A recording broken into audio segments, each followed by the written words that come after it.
Hello दोस्तों, जिज्ञासा coaching classes के यूट्यूब चैनल पर आप सभी का स्वागत है। तो आप लोगों के लिए बेहद ही महत्वपूर्ण टॉपिक त्रिकोणमिति का परिचय लेकर उपस्थित है, जो कि परीक्षा के दृष्टिकोण से बहुत ही महत्वपूर्ण होने वाला है।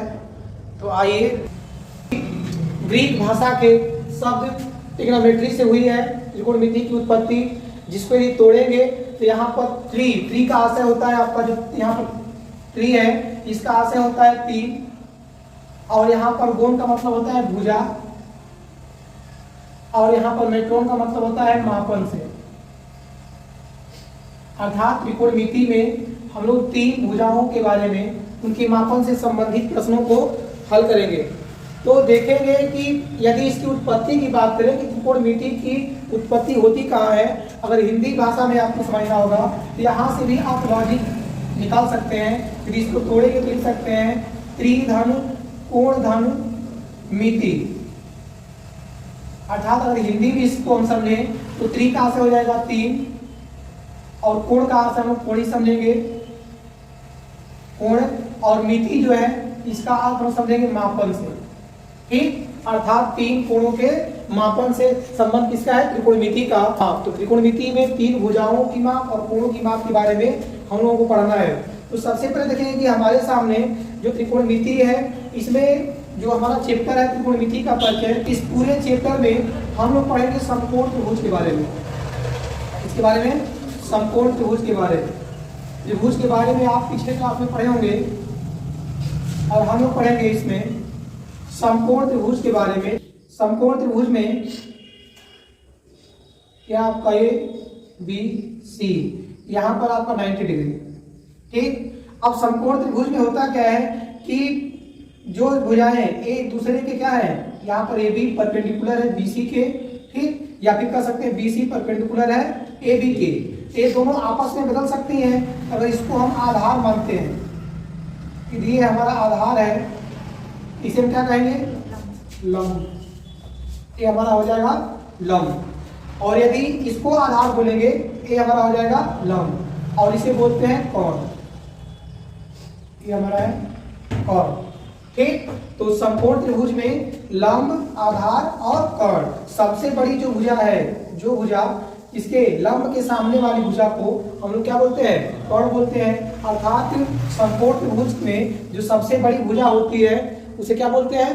कोण बोलते हैं। तो अब हम देखेंगे कि इन भुजाओं में संबंध क्या है, या फिर हम लंब देखे, आधार जाने, कोण जाने, इससे हम लोग क्या कर सकते हैं? तो लंब, आधार और कोण से हम एक थ्योरम पढ़ेंगे जिसका नाम है पाइथागोरस प्रमेय।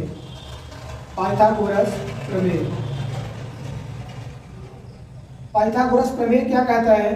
तो पाइथागोरस प्रमेय में आप पढ़े होंगे कि किसी त्रिभुज में जो कोण होता है, मतलब जो सबसे बड़ी भुजा होती है, इसका वर्ग करने पर दोनों भुजाओं के वर्गों के योगफल के बराबर इसका मान आता है। आधार का वर्ग मतलब लंब का वर्ग प्लस आधार का वर्ग। तो यहाँ से पाइथागोरस प्रमेय क्या है कि जो कोण का मान है, इसका वर्ग करने पर दोनों भुजाओं के वर्गों के योगफल के बराबर कोण का स्क्वायर होता है। तो ये हमारा है पाइथागोरस प्रमेय। इसका यूज हम लोग कहाँ करेंगे? तो इसका यूज करेंगे जहां पर जैसे कहीं भी समकोण त्रिभुज दिया है, फॉर एग्जाम्पल में जैसे हमारा समकोण त्रिभुज है और इसमें ये भुजा दिया है 4 सेंटीमीटर और ये भुजा दिया है 5 सेंटीमीटर, और पूछ दिया तीसरी भुजा हमें नहीं पता है। तो ऐसे प्रश्नों को सॉल्व करने के लिए, अर्थात समकोण त्रिभुज में जब 2 भुजाओं का मान पता रहता है और तीसरी भुजा का मान पूछ दे, तो वहां पर हम लोग पाइथागोरस प्रमेय का यूज करते हैं। यहाँ कोण बराबर कितना जाएगा? यहाँ पर जब मान रखेंगे तो 4 का वर्ग 16 और 5 का वर्ग 25। ठीक, और यहाँ पर कोण के स्क्वायर के बराबर। ये कितना जाएगा? 16 में जोड़ेंगे 25 तो हो जाएगा ये होगा टोटल 41, और जब वर्ग इधर जाएगा तो क्या जाएगा? ये अंडर रूट हो जाएगा। कोण का मान कितना जाएगा? 41। मतलब कभी भी समकोण त्रिभुज की 2 भुजाएं आपको पता रहे, तीसरी आपको पूछते, तो आप सीधे पाइथागोरस प्रमेय का यूज कर सकते हैं। अगर यहाँ से चाहे तो कुछ और भी फार्मूला आप प्राप्त कर सकते हैं, स्वयं बना सकते हैं। जैसे अभी यहाँ पर हमने कोण पूछा था, अभी आपको ये दे दिया 6, ये दे दिया 8, और आपसे लंब पूछ दिया, या फिर आपको लंब दिया है 6 और कौन दिया है 8, और आपसे पूछ दिया आधार क्या है। तो इसके लिए आप इसमें भी रखेंगे तो भी आंसर आ जाएगा, या फिर आप यहाँ से खुद का आंसर मतलब कि फार्मूला तैयार कर सकते हैं। जैसे अभी लंब बराबर पेपर में दे दे, या फिर लंब हमें फाइंड करना है, तो हम लंब बराबर कह सकते हैं कि जो लंब बराबर होता है लंब का स्क्वायर बराबर एक कर्ण ऑलरेडी यहाँ पर है, तो कर्ण का वर्ग, अब प्लस है तो माइनस आधार का वर्ग। ये हमारा किसके बराबर हो गया, लंब के बराबर। यहाँ से चाहे तो स्टेप और आगे लिख सकते हैं कि लंब बराबर क्या हो जाएगा, लंब बराबर अंडर रूट कर्ण का वर्ग प्लस माइनस आधार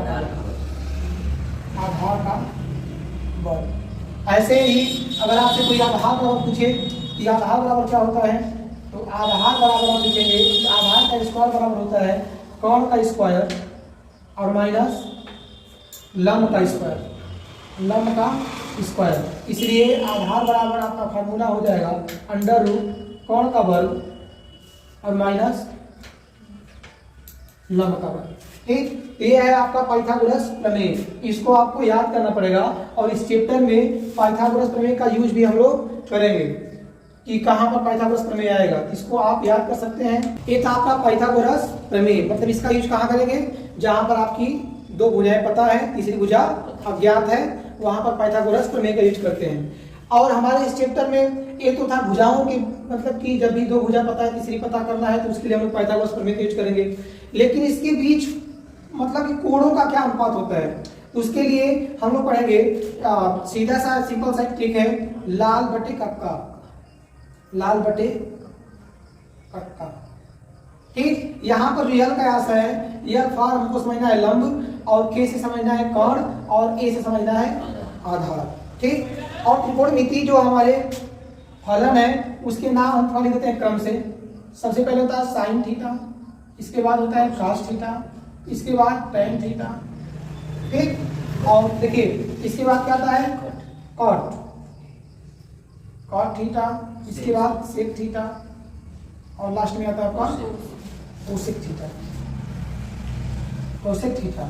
अब हमें यदि कोई पूछता है कि साइन थीटा बराबर क्या होगा, कॉस थीटा बराबर क्या होगा, टेन थीटा बराबर क्या होगा, ठीक, या फिर कोसेक थीटा बराबर क्या होगा, अगर आपको किसी त्रिभुज की तीनों भुजाओं का मान पता है, जैसे अभी हम कहते हैं कि हमारा समकोण त्रिभुज है और इसमें सभी भुजाओं का मान पता है, या 8 है, एक भुजा 4 सेंटीमीटर, एक 6 है, कोई पूछ दिया साइन थीटा का मान बताइए या फिर कॉस थीटा का मान बताइए, तो उसके लिए आप एक याद कर लीजिए, लाल बटे कक्का, मतलब कि साइन थीटा बराबर होता है यल अपान टी, मतलब लंब अपान कॉट। इसके बाद कॉस थीटा बराबर क्या होता है ए अपान टी, इसके बाद टेन थीटा बराबर यल अपान टी, और कॉट बराबर क्या हो जाएगा। अब देखिए जैसे ही हम यहाँ पर गए हैं, अब यहाँ से थोड़ा सा लॉजिक लगाएंगे, अब इस यहाँ से सीधे इनवर्स हो जाता है, उल्टा हो जाता है, अर्थात अब टेन का उल्टा क्या हो जाएगा काट हो जाएगा, और ये जो हमारा कॉस है इसका उल्टा सेक हो जाएगा, और साइन का उल्टा कोसेक हो जाएगा।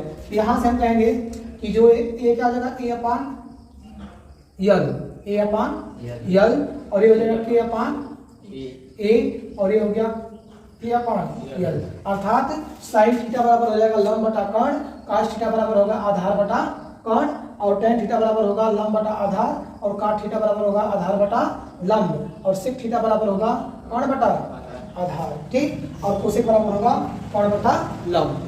तो अब इसका हम लोग यूज कहाँ करेंगे, जैसे हमने यहाँ पे एग्जांपल ही बताया है, और यह याद करना आपको बहुत जरूरी है, क्योंकि जो पहली प्रश्नावली है उसमें इसी से प्रश्न है। पहली प्रश्नावली में टोटल आपका पाइथागोरस थ्योरम का यूज है, और इसके अलावा आप जो हमारा साइन थीटा है, कॉस थीटा है, टेन थीटा है, या फिर कॉट थीटा है, कोसेक थीटा है, इसके बारे में आपको पढ़ना है। जैसे हम एक एग्जांपल बता रहे हैं, एग्जांपल आप देखिए, जैसे हमने कहा कि एक त्रिभुज है, यहाँ पर एक त्रिभुज है और जिसकी भुजा दिया है, यह कोण 10 दिया है, और ये हमारा 5 है, और ये भुजा हमारा 3 सेंटीमीटर, 3 सेंटीमीटर, ये बी सी।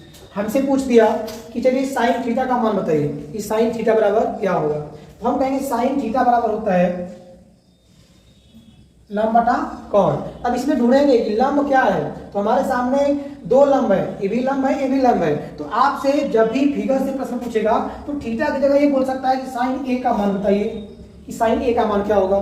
तो साइन ए का मान बताने के लिए हम कहेंगे कि इसके लिए परपेंडिकुलर क्या होगा, लंब क्या होगा 3 और इसके लिए कर्ण क्या होगा 10।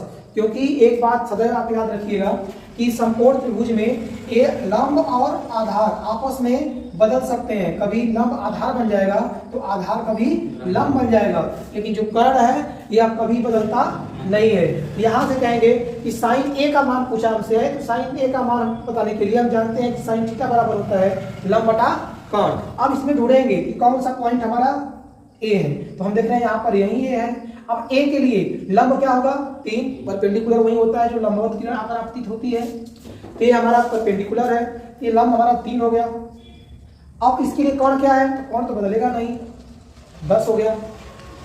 अभी आपसे पूछ लेगा कि साइन सी का मान बताइए, साइन सी बराबर क्या होगा, तो हम पुनः वही तो दिया करेंगे कि सूत्र तो वही होता है लंब बटा कर्ण। लेकिन अब यहाँ पर समझना पड़ेगा कि जैसे पॉइंट ए के लिए हमने देखा कि जो हमारा लंब है वो 3 था और आधार हमारा क्या था, यहाँ पर आधार हमारा था ये मान लेते हैं 2 है, 2 सेंटीमीटर। ठीक, अब हम यहाँ पर पॉइंट सी के लिए थोड़ा सा लॉजिक लगाना पड़ेगा कि जो हमारा पॉइंट सी है इसके लिए आधार क्या होगा, इसके लिए लंब क्या होगा। तो एक बात ध्यान देना, अभी मत समझना कि आप पॉइंट सी है तो लंब यही है, नहीं। अब इसको आपको थोड़ा समझना पड़ेगा कि जैसे इस फिगर को थोड़ा डाइवर्ट कर लीजिए या फिर कन्वर्ट कर लीजिए, ऐसे घुमाएंगे इसको तो ऐसे फिगर मिलेगा। और ये जो बी है ये चला जाएगा ऊपर और यहाँ पर क्या जाएगा सी और यहाँ पर क्या जाएगा। इसके लिए हम कहेंगे कि अब पॉइंट सी के लिए लंब क्या होगा, लंब क्या होगा ए बी। अब इसके लिए लंब क्या होगा, इस पॉइंट के लिए, इस पॉइंट पर लंब तुम्हारा यही है ना ए बी। इसको तो लंब बोलेंगे नहीं क्योंकि ये तो आधार हो गया, तो हम कहेंगे कि यहाँ पर लंब है ए बी और ए बी का मान कितना है 2 है और कर्ण तो बदलेगा नहीं, तो कर्ण हमारा कितना रहेगा, वही रहेगा 10। ठीक, तो ऐसे प्रश्नों में हमेशा आप ध्यान देंगे, जब भी आपसे पूछेगा तो आप ध्यान देंगे कि पॉइंट देखना है कि ए का मान पूछ रहा है कि बी का मान पूछ रहा है या फिर सी का मान पूछ रहा है। जैसे एक और हम एग्जांपल बता रहे थे कि एक त्रिभुज है और इस त्रिभुज में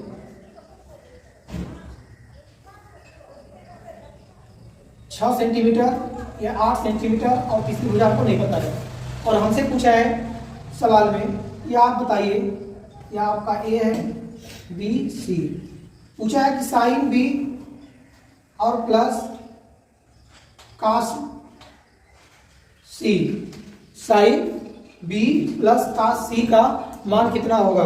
तो सबसे पहले हम साइन बी कास सी यहाँ पर देख रहे हैं कैसे फाइंड किया है, मतलब साइन थीटा या फिर कास थीटा या फिर टेन थीटा का मान बताने के लिए आपको त्रिभुज की तीनों भुजाओं का मान पता होना चाहिए।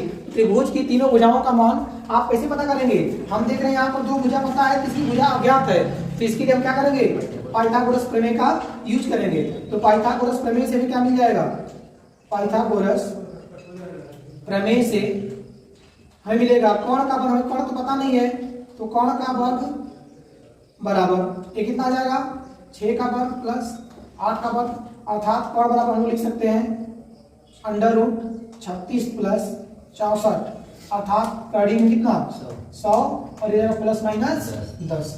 तो जब प्लस माइनस 10 आएगा आंसर तो हमेशा भुजाओं की लंबाई हमेशा किस में लेते हैं, प्लस में लेते हैं। इसका मतलब कोण हमारा कितना आ गया 10 आ गया। तो जब कोण 10 आ गया तो हमें बताना क्या है, साइन बी और प्लस कास सी, साइन बी और प्लस कास सी हमको बताना है। पहले आप साइन बी फाइंड करिए, तो साइन बी का मान बताने के लिए क्या होगा, लंब बटा कौन, लंब का मान कितना दिया इसमें बी के लिए लंब 6 हो जाएगा, कौन कितना हो जाएगा 10। ठीक, और साइन यहाँ पर कास सी पूछा है, कास थीटा बराबर क्या होता है आधार बटा कौन। यहाँ पर देखिए पॉइंट सी के लिए आधार क्या होगा, यही होगा BC, मतलब कि 8 सेंटीमीटर, और इसके लिए क्या है कौन क्या हो जाएगा इसके लिए 10 सेंटीमीटर। अब प्रश्नानुसार पूछा है साइन बी प्लस कास सी, साइन बी प्लस कास सी। अब साइन बी प्लस कास सी मान रख दीजिए यहाँ पर, बी का मान कितना 6/10 और बेस समान हो जाएगा 8 6 14 और 14 बटा कितना जाएगा 10।